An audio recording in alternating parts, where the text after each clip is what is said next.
Sen. Al Franken called out President Donald Trump and Roy Moore in his speech. Franken, who was a comedian before becoming a senator, also did not apologize. Washington. CNN. Democratic Sen.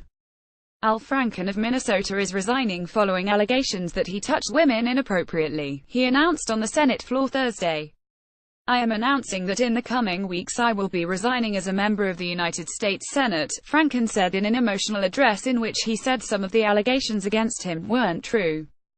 The resignation brings a sudden and dishonorable end to the unlikely political career of the comedian-turned-progressive darling, first known to most Americans for his work on Saturday Night Live. Franken, who did not apologize during his speech, also called out President Donald Trump, who was repeatedly accused of sexual assault during his presidential campaign, and Alabama Senate candidate Roy Moore, who faces accusations that he pursued relationships with teenagers and committed sexual assault while he was in his 30s. "I, of all people, am aware that there is some irony in the fact that I am leaving while a man who has bragged on tape about his history of sexual assault sits in the Oval Office and a man who has repeatedly preyed on young girls' campaigns for the Senate with the full support of his party," Franken said. More than 20 Democrats, including many who publicly called on Franken to resign Wednesday, were in the chamber to hear his speech, which lasted about 12 minutes. Republican Sen. Jeff Flake of Arizona, who has announced he would not seek re-election next year, also listened to his remarks. Following its conclusion, the Democrats in attendance hugged Franken. Sens. Tammy Duckworth of Illinois and Claire McCaskill of Missouri, two Democrats who called for Franken to resign, were both seen wiping their eyes. Franken's resignation means Minnesota Democratic Gov. Mark Dayton will get to appoint a temporary replacement to the seat in the interim, before a special election in November 2018. Dayton said Thursday following Franken's resignation that he has not decided on a replacement to fill the seat. "Events have unfolded quickly, thus, I have not yet decided on my appointment to fill this upcoming vacancy. I expect to make and announce my decision in the next couple of days," Dayton said in a statement. The accusations. Lindsay Menz, the woman who first told CNN that Franken groped her buttocks at a Minnesota state fair in 2010, told CNN she was a little disappointed by Franken's statement on the Senate floor. On Franken's statement that some of the allegations are simply not true, Menz said she wonders if he was talking about her. "I just feel bad that this is our culture," she said. "I feel bad that we've allowed men to behave this way." Menz said she watched his entire speech on CNN. She said she feels badly that he is resigning. "I feel sad that he has to leave a job he's passionate about." The push for Franken's resignation started after a woman came forward last month to say he had badgered her into an unwanted kiss before he was a senator and groped her while she slept. That allegation set forth weeks of open deliberation about the political future of the unlikely comedian-turned-progressive darling. Last month, Leanne Tweeden, a morning news anchor on the AM radio station KABC in Los Angeles, posted her story on the station's website, saying Franken forcibly kissed her and groped her in 2006 during a USO tour. Franken apologized following her account's publishing. "The first thing I want to do is apologize to Leanne, to everyone else who was part of that tour, to everyone who has worked for me, to everyone I represent, and to everyone who counts on me to be an ally and supporter and champion of women. There's more I want to say, but the first and most important thing, and if it's the only thing you care to hear, that's fine, is I'm sorry," Franken said in the email statement.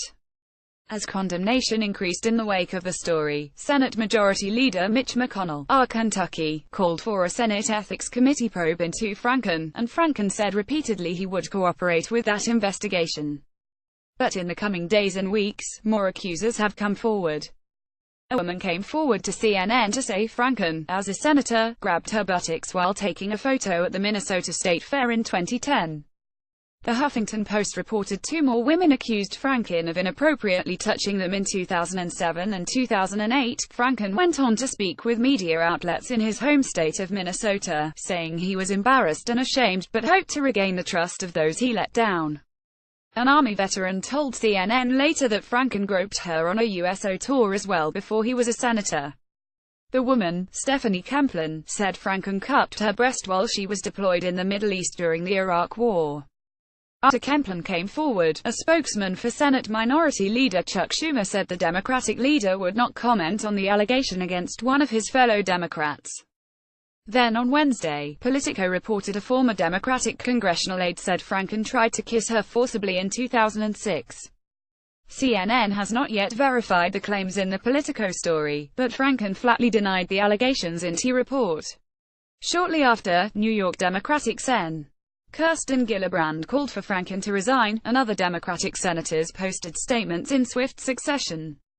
In a span of a few hours Wednesday afternoon, dozens of senators said Franken should go, including Schumer. Saturday night to Capitol Hill. Franken made his start as a comedy writer in New York, contributing to NBC's Saturday Night Live as a writer from its opening years in the 1970s to the 1990s. He made his way occasionally from the writer's room to the stage, gaining national exposure. As the years went on, Franken shifted from politically charged comedy and satire to politics outright, becoming a liberal voice on radio and releasing books attacking Republicans and right-wing media. In some of his books, Franken proposed somewhat tongue-in-cheek that he would have a political life, maybe as a senator or even president. In the 2008 election, Franken turned the idea into a reality and challenged Minnesota Republican Sen. Norm Coleman. The 2008 election saw Democrats around the nation ascendant, and as Barack Obama won the presidential election, Franken and Coleman were neck and neck. After a recount, Franken was ahead, and after ensuing legal challenges from Coleman, Franken emerged victorious and joined the Senate, giving the Democratic caucus a brief supermajority. Franken hewed liberal on most issues and was a reliable Obama supporter through the years.